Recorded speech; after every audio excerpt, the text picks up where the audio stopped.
ಎಲ್ಲರಿಗೂ ನಮಸ್ಕಾರ. India to Karnataka ವ್ಲಾಗ್ಸ್ಗೆ ನಿಮಗೆಲ್ಲರಿಗೂ ಸ್ವಾಗತ ಕೋರ್ತೀನಿ. ಈ ವಿಡಿಯೋದಾಗ ನಾನು ನಿಮ್ಮನ್ನು ಭಾರತದ ಅತ್ಯಂತ ಪವಿತ್ರ ನಗರದಾಗ ಒಂದಾದಂತಹ ಪಶ್ಚಿಮ ಬಂಗಾಳ ರಾಜ್ಯದ ಕಲ್ಕತ್ತಾ ಸಿಟಿಯ ಹತ್ತಿರ ಇರುವಂತಹ ಗಂಗಾಸಾಗರ ಎಂಬ ಒಂದು ಪವಿತ್ರ ಕ್ಷೇತ್ರಕ್ಕೆ ಕರ್ಕೊಂಡು ಹೊಂಟಿದ್ದೀನಿ. ನಾನು ರಾತ್ರಿ 12 ಗಂಟೆಗೆ ಕಲ್ಕತ್ತಾದಲ್ಲಿ ಇರುವಂತಹ ಒಂದು ಸಿಯಾಲ್ದಾ ರೈಲ್ವೆ ಸ್ಟೇಷನ್ ಅಂತ ಒಂದು ನಿಲ್ದಾಣಕ್ಕೆ ಬಂದು ಬೆಳಗ್ಗೆ 3 ಗಂಟೆಗೆ ಒಂದು ಟ್ರೈನ್ ಇತ್ತು. ಆ ಟ್ರೈನನ್ನು ತಗೊಂಡು ನಾನು ಕೇವಲ 25 ರೂಪಾಯಿ ಕೊಟ್ಟು ಪ್ರಯಾಣವನ್ನು ಬೆಳೆಸಿದ್ನಿ. ಸಿಯಾಲ್ದಾದಿಂದ ಗಂಗಾಸಾಗರಕ್ಕೆ ಹೋಗ್ಬೇಕಂದ್ರೆ ಮೊದಲಿಗೆ ನೀವು ಈ ಟ್ರೈನನ್ನು ಹಿಡಿಬೋದು. ಪ್ರತಿ 2 ತಾಸಿಗೊಮ್ಮೆ ಟ್ರೈನ್ ಇರ್ತೈತಿ. ಇಲ್ಲಿಂದ ನಾವು ಕಾಕದ್ವೀಪ ಎಂಬ ಒಂದು ಸ್ಥಳಕ್ಕೆ ಟಿಕೆಟನ್ನು ತಗೊಂಡೆ. ಇಲ್ಲಿ ನಾಮಖಾನ ಅನ್ನೋ ಒಂದು ಕೂಡ ಸ್ಥಳ ಐತಿ. ಎಲ್ಲರೂ ಜಾಸ್ತಿ ಜನ ಕಾಕದ್ವೀಪಕ್ಕೆ ಹೋಗ್ತಾರೆ, ಅಲ್ಲಿಂದ ಮುಂದೆ ಪ್ರಯಾಣ ಬೆಳೆಸ್ತಾರೆ. ಕೆಲವೊಂದಿಷ್ಟು ಜನ ನಾಮಖಾನಾಗೆ ಪ್ರಯಾಣವನ್ನು ಬೆಳೆಸಿ ಅಲ್ಲಿಂದ ಗಂಗಾಸಾಗರಕ್ಕೆ ಹೋಗ್ತಾರೆ. ಬಟ್ ಒಂದು ವಿಶೇಷತೆ ಏನಂದ್ರೆ ನಾಮಖಾನ ಅನ್ನೋದು ಲಾಸ್ಟ್ ಸ್ಟಾಪ್ ಆಗಿರ್ತೈತಿ. ನೀವು ನಾಮಖಾನ ಟಿಕೆಟ್ ತಗೊಂಡು ಈ ನಾನು ಹೇಳಿದಂಥ ಸ್ಥಳಕ್ಕೆ ನೀವು ಇಳಿಬಹುದು. ನಾನು ಟ್ರೈನ್ ಹತ್ತಿ ಹೊರಟಾಗ ಈ ಥರ ಕಲ್ಕತ್ತಾದಲ್ಲಿ ಬಹಳಷ್ಟು ಮಳೆಯಾಗಿ ಫ್ಲಡ್ ಬಂದು ಎಲ್ಲ ಹೊಲದಾಗ ನೀರು ನಿಂತಿತ್ತು. ನನಗನ್ನಿಸ್ತು ಮೋಸ್ಟ್ಲಿ ನಮಗೆ ದರ್ಶನ ಸಿಗಂಗಿಲ್ಲ, ಮೋಸ್ಟ್ಲಿ ಬೋಟ್ ಇರ್ತಾವೋ ಇಲ್ಲ ಅಂತ ನಂಗೆ ಡೌಟ್ ಇತ್ತು. ಅದು ಕೂಡ ನಾ ಈ ದೇವರ ಮೇಲೆ ಭಾರ ಹಾಕಿ ನಾನು ಪ್ರಯಾಣವನ್ನು ಬೆಳೆಸಿದ್ನಿ. ಈ ಒಂದು ಪವಿತ್ರ ಕ್ಷೇತ್ರಕ್ಕೆ ಬರಬೇಕಂದ್ರೆ ಸಿಯಾಲ್ದಾದಿಂದ ಕಾಕದ್ವೀಪಕ್ಕೆ ಬರಬೇಕು. ಆ ಕಾಕದ್ವೀಪದಿಂದ ನಿಮ್ಗೆ ಆಟೋಗಳು ಸಿಗ್ತಾವ. 20 ರೂಪಾಯಿ ನೀವೇನಾದರೂ ಕೊಟ್ಟರಂದ್ರೆ ಈ ಕಾಕದ್ವೀಪದ ಏನು ಜಟ್ಟಿ ನಂಬರ್ 8 ಅಂತ ಒಂದು ಸ್ಥಳ ಐತಿ, ಅಲ್ಲಿ ನಿಮ್ಗೆ ಕರ್ಕೊಂಡು ಬರ್ತಾರ. ಅಲ್ಲಿ ಕೇವಲ 9 ರೂಪಾಯಿ ಟಿಕೆಟನ್ನು ನೀವು ತೆಗೆದ್ರಂದ್ರೆ ನಿಮಗೆ ಮುಂದಿನ ಬೋಟಲ್ಲಿ ಕೂಡಿಸ್ಕೊಂಡು, ಅಂದರೆ ಅದು ಸರ್ಕಾರದಿಂದ ನೇಮಿಸಲ್ಪಟ್ಟ ಬೋಟ್ ಆಗಿರ್ತೈತಿ, ಅಲ್ಲಿಂದ ನೀವು ಕೊಚ್ಚುಬೇರಿ ದ್ವೀಪಕ್ಕೆ ಕರ್ಕೊಂಡು ಹೋಗ್ತಾರೆ. ನಾನು ಟಿಕೆಟನ್ನು ತಗೊಂಡು ಈ ಸರ್ಕಾರಿ ಬೋಟ್ ಅಂದರೆ ಫೆರಿ ಅಂತ ಕರೀತಾರೆ, ಇದರಲ್ಲಿ ಹತ್ತಿದೆ.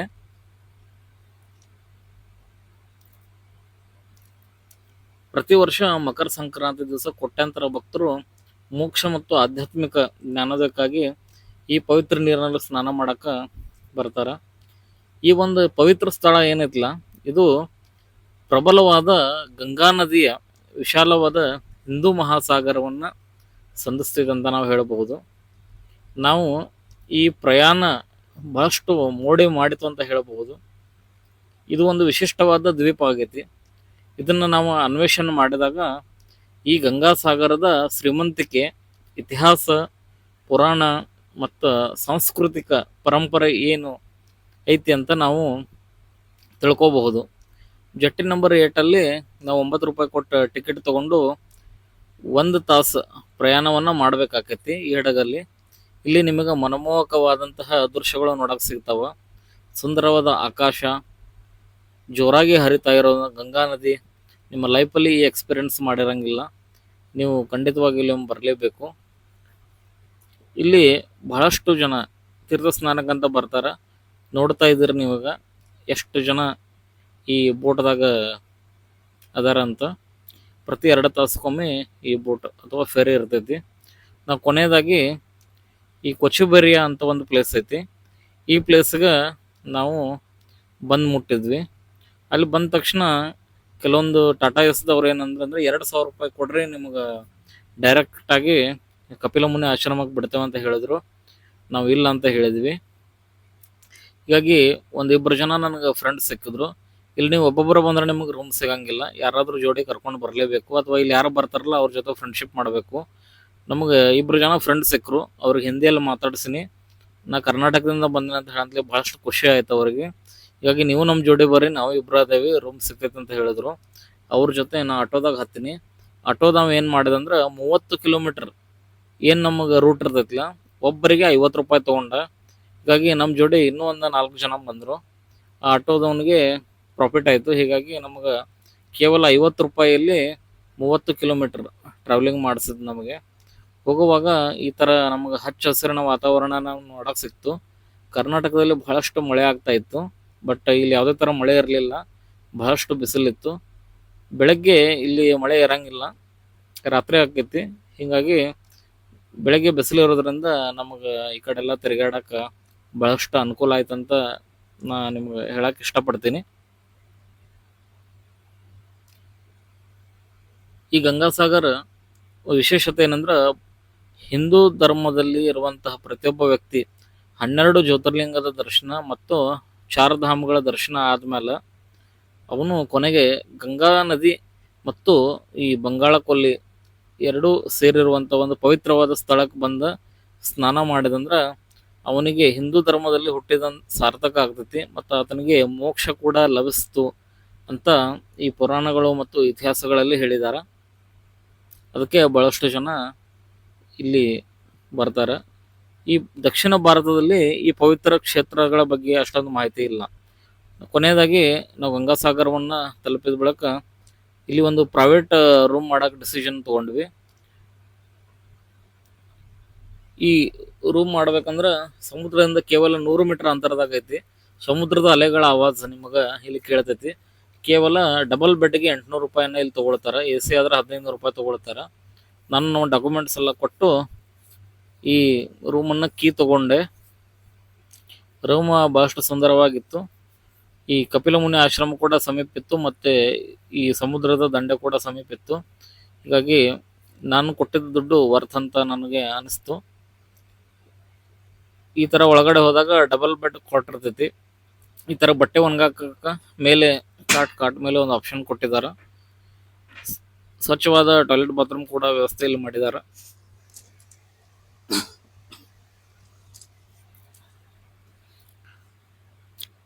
ನಾವು ನಮ್ಮ ಡ್ರೆಸ್ಗಳನ್ನೆಲ್ಲ ತಗೊಂಡು ಮೊದಲಿಗೆ ಈ ಬೀಚ್ ಹತ್ರ ಹೋದ್ವಿ.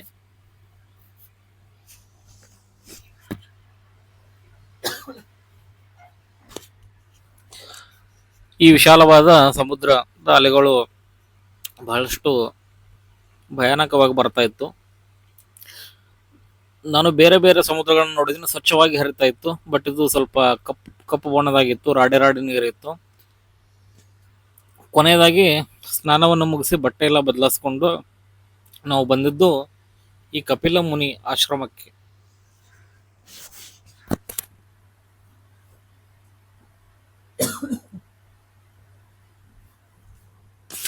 ಈ ಕಪಿಲ ಮುನಿ ಆಶ್ರಮದ ಆಸುಪಾಸಿನಲ್ಲಿ ಇಂಥ ಕುರಿಗಳು ಪಕ್ಷಿಗಳು ನೋಡಕ್ ಸಿಗ್ತಾವ. ಇದೇ ಮಾತ ಗಂಗೆ, ಕಪಿಲ ಮುನಿಗಳು ಮತ್ತೆ ಸಾಗರ ಮಹಾರಾಜರು, 6000 ವರ್ಷಗಳ ಇತಿಹಾಸ ಇಲ್ಲಿ ನಿಮ್ಗೆ ನೋಡಕ್ ಸಿಗ್ತೈತಿ. ಈ ಸಾಗರ ಮಹಾರಾಜರಿಗೆ 6000 ಮಕ್ಕಳು ಇರ್ತಾರ. ಅವುಗಳಿಗೆ ಶಾಪವನ್ನು ಘೋಷಣೆ ಮಾಡಲಾಗಿರ್ತೈತಿ. ಈ ಶಾಪದಿಂದ ಮುಕ್ತ ಆಗ್ಬೇಕಂದ್ರೆ ಅವರೇ ವಂಶಸ್ಥರಾದ ಭಗೀರಥ ಮಹಾರಾಜರು ಏನ್ ಮಾಡ್ತಾರಂದ್ರೆ ಗಂಗೆಯನ್ನ, ಸಾಕ್ಷಾತ್ ಪವಿತ್ರವಾದ ಗಂಗೆಯನ್ನ ಧರೆಗಿಳಿಸ್ತಾರ. ಅದೇ ಪ್ಲೇಸ್ ಅಂತ ಹೇಳ್ಬಹುದು. ನಂತರ ನಾವು ರೂಮಿಗೆ ಹೋಗಿ ರೆಸ್ಟ್ ಮಾಡಿದ್ವಿ. ಸಾಯಂಕಾಲ 6 ಗಂಟೆಗೆ ನಮ್ಮ ಗೆಳೆಯ ಒಬ್ಬ ಆಟೋದವನ ಜೊತೆ ಮಾತಾಡಿ ಪರ್ ಹೆಡ್ 300 ರೂಪಾಯಿ ಡಿಸಿಷನ್ ತಗೊಂಡು ಒಂದು 2.5 ತಾಸು ನಮಗೆ ಈ ದ್ವೀಪವನ್ನು ಸುತ್ತಾಡ್ಬೇಕಂತ ಆಸೆ ಆಗೈತೆ ಅಂತ ಹೇಳಿದ್ವಿ. ಆಟೋದವನು ಎಸ್ ಅಂತ ಹೇಳಿದ. 900 ರೂಪಾಯಿ ಕೊಟ್ಟು ಸಾಯಂಕಾಲ ನಾವು ಈ ದ್ವೀಪದ ಯಾತ್ರೆಯನ್ನು ನಡೆಸಿದ್ವಿ. ಸುಂದರ್ಬನ್ ಕಾಡುಗಳಲ್ಲಿ ಇರುವಂಥ ಮರಗಳು ನಮಗೆ ನೋಡಕ್ ಸಿಕ್ತು. ಎಲ್ಲ ಪ್ರದೇಶಗಳು ಬಹಳಷ್ಟು ಶಾಂತವಾಗಿ ಇಲ್ಲಿ ಇರ್ತಾ ಇದ್ವು. ಇಲ್ಲಿನ ಜನ ಯಾವ ರೀತಿ ಇರ್ತಾರಂತ ಅವ್ರಿಗೆ ಗೊತ್ತು. ನಾವು ಇಲ್ಲಿ ಒಂದಿನ ಇಲ್ಲಿ ಸ್ಪೆಂಡ್ ಮಾಡ್ಬೇಕಂದ್ರೆ ನಮಗೆ ಬಹಳಷ್ಟು ಅಂಜಿಕೆ ಬರ್ತಾ ಇತ್ತು, ಯಾವುದಾದ್ರೂ ಕಾಡು ಪ್ರಾಣಿಗಳು ಬರ್ತಾವೋ ಏನೋ ಅಂತ. ಬಟ್ ಸಾಯಂಕಾಲ 6 ಗಂಟೆ ನಂತರ ಈ ರಸ್ತೆ ಬದಿಗಳಲ್ಲಿ ನಾವು ಆಟೋದಲ್ಲಿ ಪ್ರಯಾಣ ಮಾಡ್ತಾ ಇರೋದು ಒಂದು ಸುಂದರವಾದ ಅನುಭವವನ್ನು ನಮಗೆ ನೀಡಿತು. ಮತ್ತೆ ನಮ್ಮ ಪ್ರಯಾಣವನ್ನು ಮುಗಿಸಿ ಸಾಯಂಕಾಲ ಈ ಒಂದು ಪ್ಲೇಸಿಗೆ ಬಂದ್ವಿ. ಇಲ್ಲಿ ಒಂದು ಹಳ್ಳಿ ಇತ್ತು. ಒಂದು 200ಕ್ಕಿಂತ ಹೆಚ್ಚು ಮನೆಗಳು ಇಲ್ಲಿ ಇರ್ತಿದ್ವು. ಬಟ್ ಈ ಪ್ರವಾಹದಿಂದ ಆ ಹಳ್ಳಿಗಳು ಕೊಲಾಪ್ಸ್ ಆಯ್ತು. ಹೀಗಾಗಿ ಆ ಜನರನ್ನ ಬೇರೆ ಕಡೆಗೆ ಶಿಫ್ಟ್ ಮಾಡಿದಾರಂತ ಅಲ್ಲಿ ಸ್ಥಳೀಯ ವ್ಯಕ್ತಿಗಳು ನಮಗೆ ಹೇಳಿದರು. ಸೂರ್ಯಾಸ್ತದ ಸಮಯದಲ್ಲಿ ಈ ಗಂಗಾಸಾಗರ ನೋಡೋದು ಏನೈತಲ್ಲ ಅದು ಬಹಳಷ್ಟು ವಿಶಿಷ್ಟವಾಗಿರ್ತೈತಿ. ಒಂದು ಸುಂದರ ಅನುಭವ ಅಂತಲೇ ನಾವು ಹೇಳ್ಬೋದು. ಈ ಸೂರ್ಯಾಸ್ತವನ್ನು ನಾವು ವೀಕ್ಷಣೆ ಮಾಡಿದ್ವಿ, ಮನಮೋಹಕ ಆಗಿತ್ತು. ಇಲ್ಲಿ ದೇಶದ ಬೇರೆ ಬೇರೆ ಕಡೆಗಳಲ್ಲಿ ಸೂರ್ಯಾಸ್ತ ನೋಡುವುದಕ್ಕಿಂತನೂ ಈ ಗಂಗಾಸಾಗರದ ತಟ್ಟದಲ್ಲಿ ನಿಂತುಕೊಂಡು ಸೂರ್ಯಾಸ್ತ ನೋಡುವುದೇ ಒಂದು ವಿಶಿಷ್ಟವಾದ ಅನುಭವ. ಅಲ್ಲಿನ ಲೋಕಲ್ ಮಾರ್ಕೆಟ್ ಅನ್ನು ಕೂಡ ನಾವು ನೋಡಿದ್ವಿ. ವಿವಿಧ ರೀತಿಯ ಹಣ್ಣುಗಳು ಮತ್ತು ಹಂಪಲುಗಳು, ತರಕಾರಿಗಳು, ಹೂವುಗಳು ಎಲ್ಲನೂ ನೋಡಕ್ಕೆ ನಮಗೆ ಸಿಕ್ತು. ಅಲ್ಲಿ ಬೇರೆ ಬೇರೆ ದೇವಸ್ಥಾನಗಳು ಕೂಡ ಇದ್ದು. ಇಲ್ಲಿ ಕಾಳಿ ಮಾತೆಯನ್ನ ಬಹಳಷ್ಟು ಆರಾಧನೆ ಮಾಡ್ತಾರೆ, ದುರ್ಗಾ ಮಾತೆಯನ್ನು ಕೂಡ ಬಹಳಷ್ಟು ಆರಾಧನೆ ಮಾಡ್ತಾರೆ. ನಮ್ಮಲ್ಲಿ ಯಾವ ತರ ಗಣಪತಿ ಒಂದು ಮನ್ಯಾಗ ಒಂದೊಂದು ಇಡ್ತೀವಿ, ಒಂದು ಮನ್ಯಾಗ ಒಂದೊಂದು ಇಡ್ತೀವಲ್ಲ, ಆ ತರ ಪ್ರತಿಯೊಂದು ದೇವಸ್ಥಾನದಲ್ಲಿ ಕಾಳಿ ಮಾತೆಯ ಒಂದು ಪ್ರತಿಮೆಗಳನ್ನ ಇಲ್ಲಿ ಇಟ್ಟಿರ್ತಾರೆ. ಅಲ್ಲಿ ಇರುವಂತಹ ಶಿವನ ದೇವಸ್ಥಾನಕ್ಕೂ ಕೂಡ ನಾನು ಹೋದ್ನಿ. ನನಗೆ ಗೊತ್ತಿರಲಿಲ್ಲ ಶ್ರಾವಣದ ಪ್ರಥಮ ಸೋಮವಾರ ಐತಂತ. ಬಟ್ ಅನ್ಎಕ್ಸ್ಪೆಕ್ಟೆಡ್ ಆಗಿ ಈ ಮಂದಿರಕ್ಕೆ ಹೋದ್ವಿ. ಬಹಳಷ್ಟು ಸುಂದರವಾಗಿ ನಿರ್ಮಾಣ ಮಾಡಿದ್ದಾರೆ. ದ್ವೀಪದ ನಡುವೆ ಇದ್ರೂ ಕೂಡ ಇಂಥ ಮಂದಿರ ಇಷ್ಟೊಂದು ಕ್ಲೀನ್ ಇಟ್ಟಿದ್ದಾರೆ, ಅಷ್ಟೊಂದು ಶಾಂತವಾಗೈತಿ. ಬಹಳಷ್ಟು ಖುಷಿ ಆಯಿತು. ನಮ್ಮ ಸಿಟಿಯಲ್ಲಿ ಕೂಡ ಇಂಥ ಮಂದಿರಗಳು ನಮಗೆ ನೋಡಕ್ಕೆ ಸಿಗಂಗಿಲ್ಲ.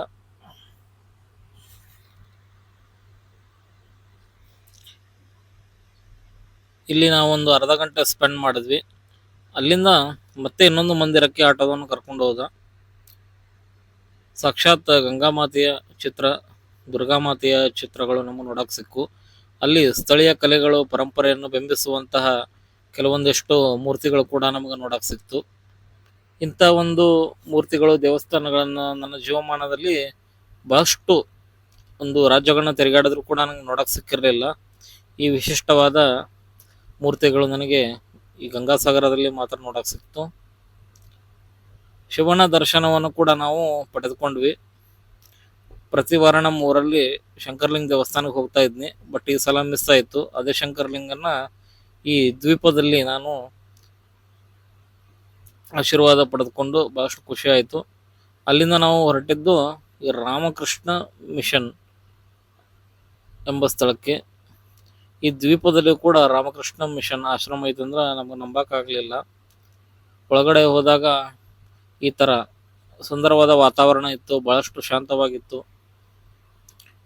ಮೆಡಿಟೇಷನ್ ಮಾಡಕ್ಕೆ ಒಂದು ಆಶ್ರಮ ಇದ್ರೆ ಇಂಥ ಜಾಗದಾಗ ಇರಬೇಕಂತ ನಾವು ಹೇಳ್ಬೋದು. ಇಲ್ಲಿ ಚಿಕ್ಕ ಮಕ್ಕಳು ಕೂಡ ಈ ಪಾಠಶಾಲೆಯಲ್ಲಿ ಕಲಿತಾ ಇರ್ತಾರೆ ವೇದ ಅಭ್ಯಾಸಗಳನ್ನು. ಆಧ್ಯಾತ್ಮಿಕ ಒಂದು ತಾಣ ಅಂತ ಹೇಳಿದ್ರೆ ತಪ್ಪಾಗಂಗಿಲ್ಲ. ಸಾಯಂಕಾಲದ ಹೊತ್ತಿಗೆ ಸಣ್ಣದಾಗಿ ಮಳೆ ಆಗ್ತಾ ಇತ್ತು, ಬಹಳಷ್ಟು ಖುಷಿ ಕೊಡ್ತಾ ಇತ್ತು. ಒಳಗಡೆ ಹೋದಾಗ ಈ ಮಠದಲ್ಲಿ ಆರತಿ ಕೂಡ ಹಾಡ್ತಾ ಇದ್ರು, ಕೀರ್ತನೆ ಭಜನೆಗಳನ್ನು ಕೂಡ ಮಾಡ್ತಾ ಇದ್ರು. ಶಾಂತವಾದ ವಾತಾವರಣ ಇದ್ದಾಗ ಆಧ್ಯಾತ್ಮಿಕತೆ ಇನ್ನೂ ಹೆಚ್ಚಾಗಿ ನಮಗೆ ಬರ್ತೈತೆ ಅಂತ ನಾವು ಹೇಳ್ಬೋದು. ನಾವು ಕೂಡ ಒಂದು 15 ನಿಮಿಷ ಅಲ್ಲಿ ಧ್ಯಾನ ಮಾಡಿದ್ವಿ. ಅಲ್ಲಿಂದ ಮತ್ತೆ ಆಟೋದವನು ಇನ್ನೊಂದು ಮಂದಿರಕ್ಕೆ ಕರ್ಕೊಂಡು ಹೋದ. ಅಲ್ಲಿ ಈ ಥರದ ಮೂರ್ತಿಗಳು ನಮಗೆ ನೋಡಕ್ಕೆ ಸಿಕ್ತು.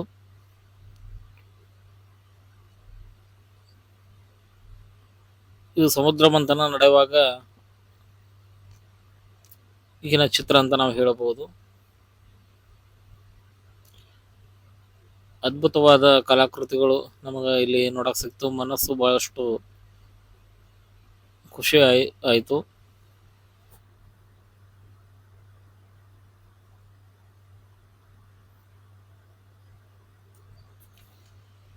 ಇಂಥ ಒಂದು ಶಿಲ್ಪಕಲೆಗಳನ್ನು, ಮೂರ್ತಿಗಳನ್ನು, ದೇವಸ್ಥಾನಗಳನ್ನು ನೀವೇನಾದರೂ ನೋಡಲೇಬೇಕು ಅಂತ ಅನಿಸಿದ್ರೆ ಖಂಡಿತವಾಗಿಯೂ ನೀವು ಕಲ್ಕತ್ತಾಗೆ ಬರಲೇಬೇಕು, ಗಂಗಾಸಾಗರಕ್ಕೆ ವಿಸಿಟ್ ಕೊಡಲೇಬೇಕು.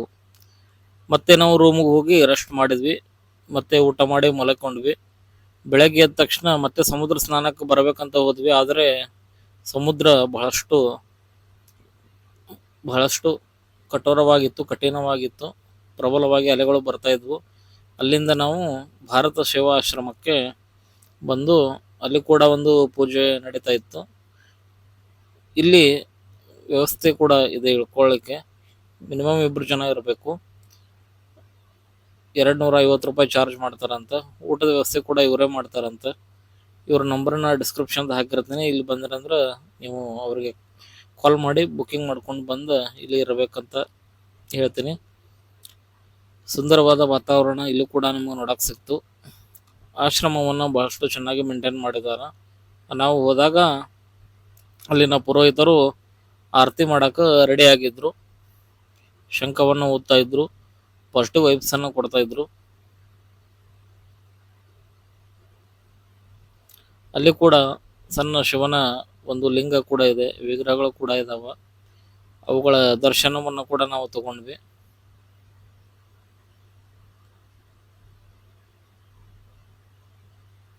ಈ ಪಶ್ಚಿಮ ಬಂಗಾಳದ ಗಂಗಾಸಾಗರ ಆಧ್ಯಾತ್ಮದ ಒಂದು ಪ್ರಮುಖ ಸ್ಥಾನ ಅಂತ ಹೇಳ್ಬೋದು. ಕಾಶಿ ವಾರಣಾಸಿ ಬಿಟ್ರಂದ್ರೆ ಇದೇ ನಮ್ಮ ಒಂದು ಪವಿತ್ರ ಸ್ಥಳ ಅಂತ ನಾವು ಹೇಳ್ಬೋದು. ಹಿಂದಿಯಲ್ಲಿ ಒಂದು ಗಾದೆ ಮಾತೈತಿ, ಹರ್ ತೀರ್ಥ ಬಾರ್ ಬಾರ್ ಗಂಗಾಸಾಗರ್ ಏಕ್ ಬಾರ್ ಅಂತ. ನೀವು ಪ್ರತಿಯೊಂದು ಸ್ಥಳಗಳಿಗೆ ಮತ್ತೆ ಮತ್ತೆ ಭೇಟಿ ಕೊಡ್ಬೋದು. ಗಂಗಾಸಾಗರ ಶಿವಮಾನದಲ್ಲಿ ಒಮ್ಮೆ ಮಾತ್ರ ಭೇಟಿ ಕೊಡ್ಬೋದಂತ, ಯಾಕಂದ್ರೆ ಬಹಳಷ್ಟು ಸಾಹಸ ಮಾಡಿ ಅಲ್ಲಿ ಹೋಗ್ಬೇಕಾಕೈತಿ. ಹೀಗಾಗಿ ಎಲ್ಲ ದೇವಸ್ಥಾನಗಳನ್ನು ನಾವು ನೋಡಿ ಮುಗಿಸಿದ್ವಿ. ಎಲ್ಲ ಒಂದು ಪ್ರಕೃತಿ ಸೌಂದರ್ಯವನ್ನು ನಾವು ಅನುಭವಿಸಿದ್ವಿ. ನಂತರ ನಮ್ಮ ಲಗೇಜ್ಗಳನ್ನು ನಾವೆಲ್ಲ ತಗೊಂಡು ಒಂದು ಆಟೋ ಮಾಡ್ಕೊಂಡ್ವಿ. ಆಟೋದವನು ಒಬ್ಬರಿಗೆ 100 ರೂಪಾಯಿ ಅಂತ ಹೇಳಿದ. 3 ಜನ ಕೂಡಿ 300 ರೂಪಾಯಿ ಕೊಟ್ಟು ನಾವು ಮತ್ತೆ ಈ ಜಟ್ಟಿಗೆ ಪ್ರಯಾಣ ಬೆಳೆಸಿದ್ವಿ. ಬಟ್ ಬರುವಾಗ ನಾವು ಕಾಕದ್ವೀಪದಿಂದ ಬಂದಿದ್ವಿ. ಬಟ್ ನಾಮಖಾನದಿಂದ ಹೋದರೆ ಯಾವ ಥರ ಒಂದು ಅನುಭವ ಇರ್ತದಂತ ನೋಡೋ ಸಲುವಾಗಿ ನಾವು ಕಾಕದ್ವೀಪದಿಂದ ಹೋಗದೆ ನಾಮಖಾನ ದ್ವೀಪಕ್ಕೆ ಈ ಆಟೋ ಮುಖಾಂತರ ಪ್ರಯಾಣ ಬೆಳೆಸಿದ್ವಿ. ಹೋಗುವಾಗ ಒಂದು ಸುಂದರವಾದ ಈ ಪಾಕಶಾಲೆ ನಮಗೆ ಕಾಣಿತು. ಇದು ಗಂಗಾಸಾಗರದಲ್ಲಿ ಫೇಮಸ್ ಐತಿ, ಯಾಕಂದ್ರೆ ಇಲ್ಲಿ ಆಗಿಂದಾಗ ಸ್ವೀಟನ್ನು ಮಾಡ್ತಾರೆ ಮತ್ತು ಆಗಿಂದಾಗ ಕಸ್ಟಮರ್ಗೆ ಸರ್ವ್ ಮಾಡ್ತಾರೆ. ಕಸ್ಟಮರ್ ಮುಂದನ ಇವರು ಬಿಸಿ ಬಿಸಿಯಾದ ಗುಲಾಬ್ ಜಾಮೂನ್ ಆಗಲಿ, ರಸಗುಲ್ಲ ಆಗಲಿ, ರಸಮಲಾಯಿ ಆಗಲಿ ತಯಾರು ಮಾಡ್ತಾರೆ. ಹೀಗಾಗಿ ಬಹಳಷ್ಟು ಜನ ಇಲ್ಲಿನ ಲೋಕಲ್ ಮಂದಿ ಇದನ್ನೇ ಪ್ರಿಪೇರ್ ಮಾಡ್ತಾರೆ. ನಾವು ಕೂಡ ಇವರ ಅಡುಗೆ ಮನೆಗೆ ಹೋದ್ವಿ. ಈ ಥರ ರಸಗುಲ್ಲವನ್ನು ರೆಡಿ ಮಾಡ್ತಾ ಇದ್ರು. ನಮಗೆ ಈ ಅಂಗಡಿ ಮಾಲೀಕ ಬಹಳಷ್ಟು ಕೋಆಪ್ರೇಟ್ ಮಾಡಿದ, ಎಲ್ಲವನ್ನು ವಿಡಿಯೋ ಮಾಡೋಕ್ಕೆ ಕೂಡ ಬಿಟ್ಟ. ನಾನು ರಸಮಲಾಯಿಯನ್ನು ಆರ್ಡರ್ ಮಾಡಿದೆ, ಬಿಸಿಯಾಗಿತ್ತು. ಇದರ ಬೆಲೆ ಕೇವಲ 20 ರೂಪಾಯಿ ಇತ್ತು. ಗುಲಾಬ್ ಜಾಮೂನ್ ತೊಗೊಂಡೆ, ಅದು ಚೆನ್ನಾಗಿತ್ತು. ಈ ರಸಮಲಾಯಿ ಒಂದು ವಿಶಿಷ್ಟವಾದ ಪದಾರ್ಥ ಆಗಿರ್ತೈತಿ. ಎಮ್ಮೆ ಹಾಲಿನಿಂದ ಗಟ್ಟಿಯಾಗಿ ಮಾಡಿರ್ತಾರೆ. ಭಾಳಷ್ಟು ಸೂಪರ್ ಟೇಸ್ಟಿಯಾಗಿರ್ತೈತಿ. ನೀವು ಬಂದ್ರಂದ್ರೆ ಈ ಅಂಗಡಿಗೆ ವಿಸಿಟ್ ಮಾಡಬೇಕು. ಗುಲಾಬ್ ಜಾಮೂನನ್ನು ಕೂಡ ತೊಗೊಂಡೆ. ಒಂದು ಗುಲಾಬ್ ಜಾಮೂನ್ಗೆ ಕೇವಲ 15 ರೂಪಾಯಿ ಇರ್ತೈತಿ. ಇದು ಕೂಡ ತುಂಬ ಅದ್ಭುತವಾಗಿತ್ತು ಅಂತ ಹೇಳಬಹುದು. ತುಂಬ ಟೇಸ್ಟಿಯಾಗಿತ್ತು. ನಮ್ಮ ಊರಲ್ಲಿ ತಿನ್ನೋ ಗುಲಾಬ್ ಜಾಮೂನ್ ಮತ್ತು ಇಲ್ಲಿಗೆ ಬಹಳಷ್ಟು ಡಿಫ್ರೆನ್ಸ್ ಇರ್ತೈತಿ. ಯಾಕಂದರೆ ರಸಗುಲ್ಲಾನ ಉಗಮ ಸ್ಥಾನ ಪಶ್ಚಿಮ ಬಂಗಾಳ ಮತ್ತು ಒಡಿಸ್ಸಾ ಒಳಗಡೆ ಆಗೈತೆ ಅಂತ ನಾವು ಹೇಳ್ಬೋದು. ಮತ್ತು ಈ ತರಹದ ವಿವಿಧ ಸಿಹಿಯಾದ ಪದಾರ್ಥಗಳು ಇವರು ಮಾಡಿಟ್ಟಿದ್ರು. ಬಾಯಲ್ಲಿ ನೀರು ಬರ್ತಾ ಇತ್ತು, ಅಷ್ಟು ಸೊಗಸಾಗಿ ಇವುಗಳನ್ನು ತಯಾರು ಮಾಡಿದರು.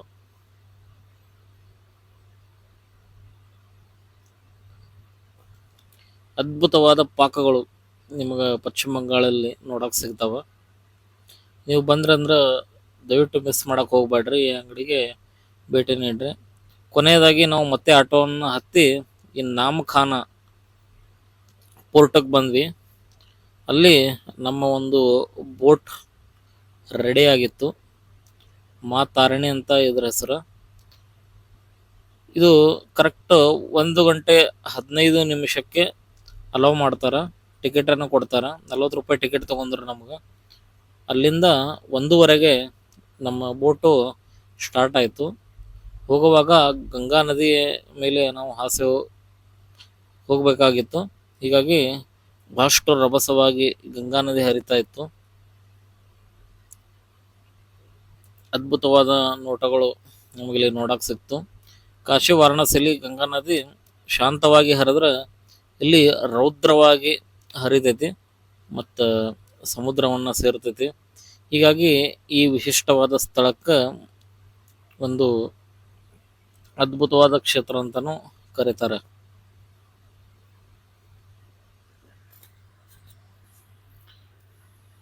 ನೀವು ಕೂಡ ಭೇಟಿಯನ್ನು ಕೊಡಲೇಬೇಕು.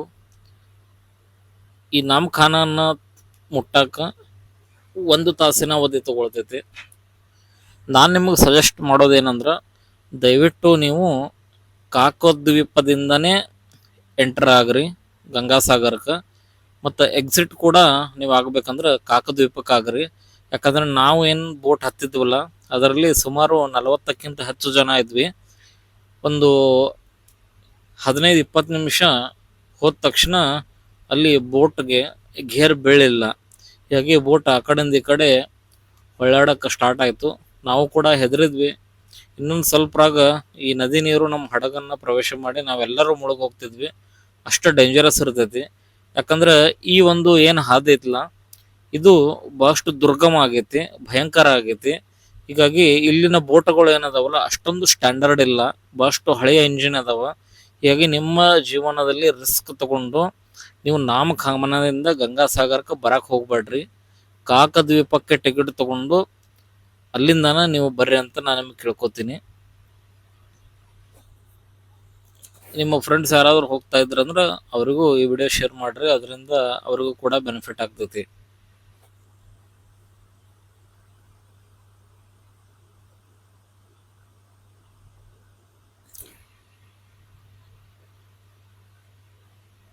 ಸಮುದ್ರಕ್ಕಿಂತ ಹೆಚ್ಚಿನ ಒಂದು ರಭಸ ಈ ಗಂಗಾ ನದಿ ಸೇರ್ತೈತಿ. ನಮಗೆಲ್ಲ ಏನು ಕನ್ಫ್ಯೂಸ್ ಆಗ್ತೈತೆ ಅಂದ್ರೆ, ಗಂಗಾ ನದಿ ಅಂತೂ ಗಂಗೋತ್ರಿದಾಗ ಹುಟ್ಟಿತು, ಬಟ್ ಇಷ್ಟು ಫಾಸ್ಟಾಗಿ ಅರ್ಜೆಂಟಾಗಿ ಹರಿದು ಎಲ್ಲಿ ಹೋಗಿ ಸೇರ್ತೈತೆ ಅಂತ ನಮಗೆ ಭಾಳಷ್ಟು ಕನ್ಫ್ಯೂಷನ್ ಆಯಿತು. ಕೊನೆಗೆ ನಾವು ಈ ನಾಮಖಾನ ಅನ್ನೋ ಒಂದು ಪ್ಲೇಸ್ಗೆ ಬಂದು ಮುಟ್ಟಿದ್ವಿ.